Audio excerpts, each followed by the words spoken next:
मालिकेच्या येणाऱ्या पुढील काही भागामध्ये आपल्याला जबरदस्त असा ट्विस्ट पाहायला मिळणार आहे.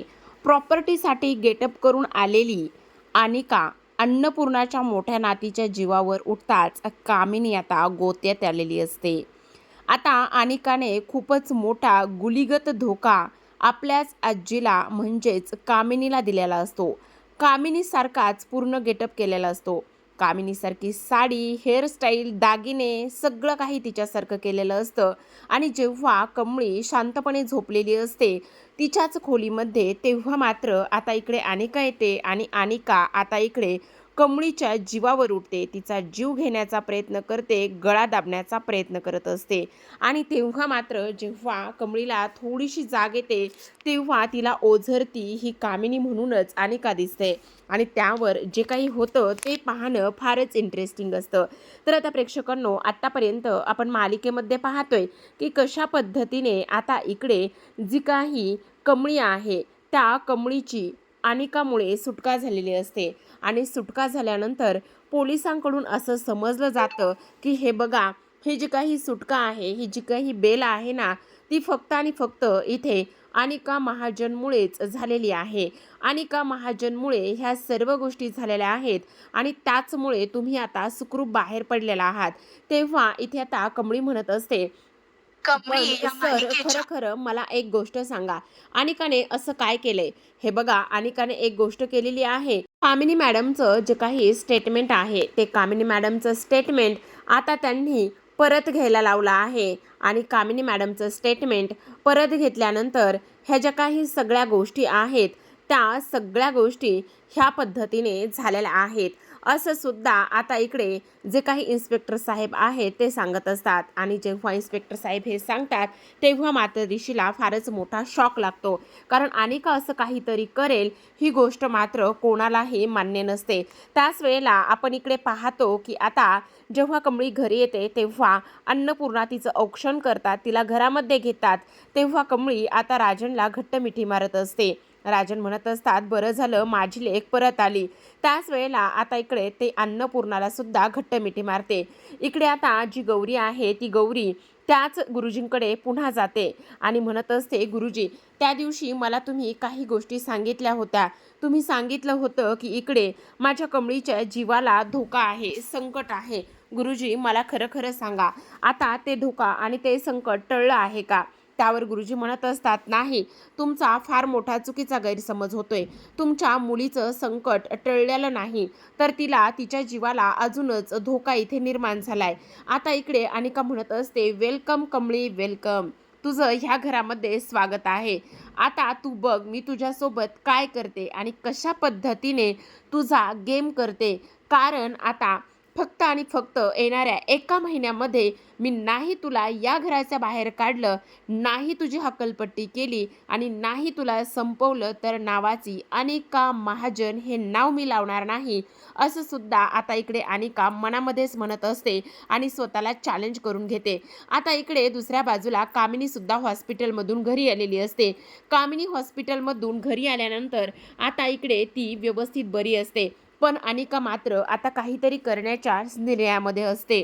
तिचं असं म्हणणं असतं की नाही, काही जरी झालं तरी सुद्धा इकडे काहीतरी केलं पाहिजे.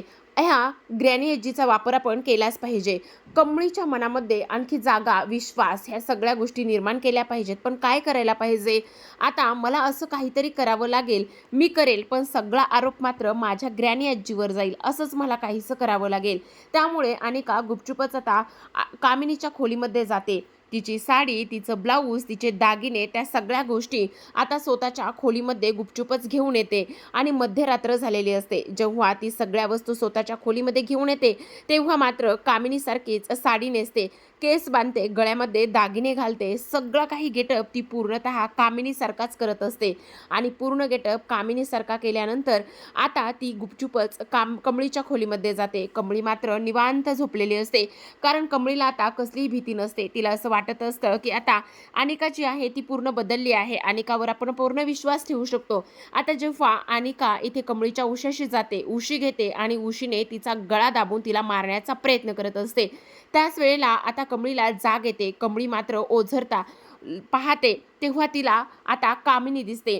कारण ही तर अनिका असते, पण अनिकाने कामिनीचा गेटअप केल्यामुळे कमळीला वाटतं की ती अनिका आहे आणि थोडासा मंद प्रकाश खोलीमध्ये असतो. तेव्हा कमळी सोडा सोडा म्हणून ओरडत असते.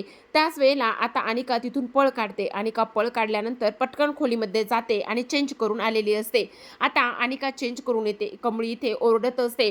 तिला ठसका लागलेला असतो, खोकला येऊ लागलेला असतो. पण कमळी खूप ओरडलेली असते आणि तिच्या ओरडण्याचा जो काही आवाज आहे तो बाहेरपर्यंत पोहोचलेला असतो. आता तिच्या ओरडण्याचा आवाज बाहेरपर्यंत जाऊन पोहोचल्यानंतर सगळेजण कमळीच्या रूमकडे धावतच येतात आणि तेव्हा अनिका सुद्धा तिथेच येऊन पटकन कमळी काय झालं, कमळी काय झालं असं विचारत असते. तेव्हा कमळी म्हणत असते, नाही ग, मला कोणीतरी येऊन मारल्यासारखं वाटलं, माझा गळा कोणीतरी येऊन दाबल्यासारखा वाटला असं ती म्हणत असते. पण त्याच वेळेला आता इकडे जी काही कामिनी आहे ती कामिनी सुद्धा तीच साडी इथे नेसलेली असते आणि ती साडी कामिनीच्या अंगावर पाहिल्यानंतर आता सगळ्यांना धक्काच बसतो. इथे अन्नपूर्णा विचारतात की अगं कमळी काय झाले, बोल ना, काय झाले. पण तेव्हा कमळी म्हणत असते, आजी मला ना इथे माझा गळा कोणीतरी आवळल्यासारखा वाटला, मला ना खूप भीती वाटली, मला असं वाटलं की माझा गळा कोणीतरी आवळत आहे, मला त्या सगळ्या गोष्टी खूप जास्त टेन्शनदायक वाटल्या असं सुद्धा आता इकडे ती बोलू लागते. त्याच वेळेला आजी म्हणत असतात, अगं असं कसं होईल, इथे तर कोणीच नाहीये, तुला काहीतरी भास झाला असेल. तेव्हा कमळी म्हणत असते, नाही आजी, मी तुला सांगते ना, माझा कोणीतरी गळाच दाबला होता. पण कोणी दाबला होता. तेवढ्यातच आता समोर कामिनी दिसते. आता कामिनीची साडी आणि ती अनिका नेसून गेलेली साडी सेम असतात. तेव्हा कमळी आता इकडे जी काही आपली कामिनी आहे तिच्याकडे बोट करते आणि म्हणत असते, हा जो काही माझा गळा आहे ना तो इथे ह्या कामिनी आजीने दाबला होता. तेव्हा कामिनी म्हणत असते, अगं हे कमळे, वेड लागलाय की काय तुला, मी असलं काहीही केलेलं नाहीये, हे बघ उगाचच नाही त्या गोष्टी आणि नाही ते सगळं काही उगाचच बोलू नकोस तू, हे बघ मी असं नाही काही केलं. तेव्हा आता इकडे अन्नपूर्णा म्हणत असते, काय चाललंय हे सगळं काही, मी हे काय पाहते, काय ऐकते, काय बघते. त्याच वेळेला कमळी म्हणत असते, हे बघा कडू आजी, मी स्वतःच्या डोळ्याने पाहिलंय की तुम्हीच होत्या त्या आणि तुम्हीच त्या गोष्टी केलेल्या आहेत. तेव्हा अनिकाला आता फार आनंद झालेला असतो. अनिका आता इकडे विचार करू लागलेली असते, बरं झालं, हेच सगळं काही मला इथे हवं होतं. बघ आता ग्रॅनी आजी, हळूहळू मी तुला कसं अडकवते आणि हळूहळू तुला अडकवल्यानंतर आता मी इथे कमळीच्या नजरेमध्ये कशा पद्धतीने चांगली होते, ग्रेट होते, हेच तुला पाहायचं आहे आणि मी तुला तेच दाखवणार आहे असं सुद्धा आता इकडे ती बोलू लागते.